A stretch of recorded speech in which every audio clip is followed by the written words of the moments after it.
কোনোভাবেই কমছে না তীব্র তাপদাহ। তাই আরও 3 দিন হিট অ্যালার্ট জারি করেছে আবহাওয়া অধিদপ্তর। এ সময় বাতাসে জলীয় বাষ্প বেড়ে গিয়ে অস্বস্তি বাড়তে পারে বলেও জানানো হয়। এদিকে প্রখর তাপে বিপর্যস্ত রাজধানীবাসীর জনজীবন। প্রচণ্ড গরম ও অস্বস্তিতে বিপর্যস্ত শ্রমজীবী মানুষ। রাজধানীর বিভিন্ন স্থান ঘুরে আরও জানাচ্ছেন আলাউদ্দিন আল আজাদ। শুধু রাজধানী নয়, দেশজুড়ে বইছে তীব্র তাপদাহ।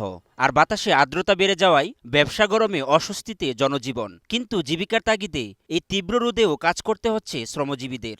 গরমে তো রিক্সা চালানো খুবই কষ্ট। বাতাস নাই, গরম, প্যাসেঞ্জার পাওয়া যায় কম।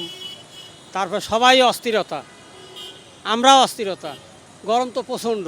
রোদে বয়ে দেখার লাগে, যাত্রী কম। গাড়ি ঘোড়া চালানো খুবই কষ্ট হয়, রোদে থাকা খুবই খুবই মুশকিল হয়ে গেছে একবারে। গরমের তাপ তো অনেক, গাড়ির মধ্যে বসে থাকা যায় না, এত গরম। মোড়ে মোড়ে যে কোনো একটা শরবতের ব্যবস্থা থাকলে একটু সুবিধা হলো হয়। শুধু রিক্সা চালক নয়, তীব্র গরমে চরম ভোগান্তি পোহাচ্ছেন হকার, মোটরসাইকেল রাইডার সহ পথচারীরা। গরমের তাপমাত্রা অনেক বেশি, তাই দাঁড়িয়ে দাঁড়িয়ে ঠান্ডা পানি খাচ্ছি।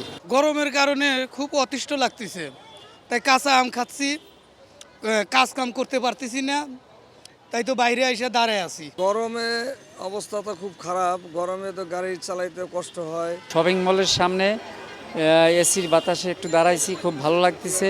এমন অসহনীয় গরমে যেখানে ছায়া পাচ্ছেন সেখানেই খানিকটা জিরিয়ে নিচ্ছেন খেটে খাওয়া মানুষ। দিন যত যাচ্ছে রাজধানীতে যেন গরমের উত্তাপ ততই বাড়ছে। রাজধানীর সাধারণ মানুষ থেকে শুরু করে পথচারীরা অস্থির হয়ে উঠছেন। রাজধানীর পল্টন থেকে আলাউদ্দিন আল আজাদ, গ্লোবাল টেলিভিশন, ঢাকা।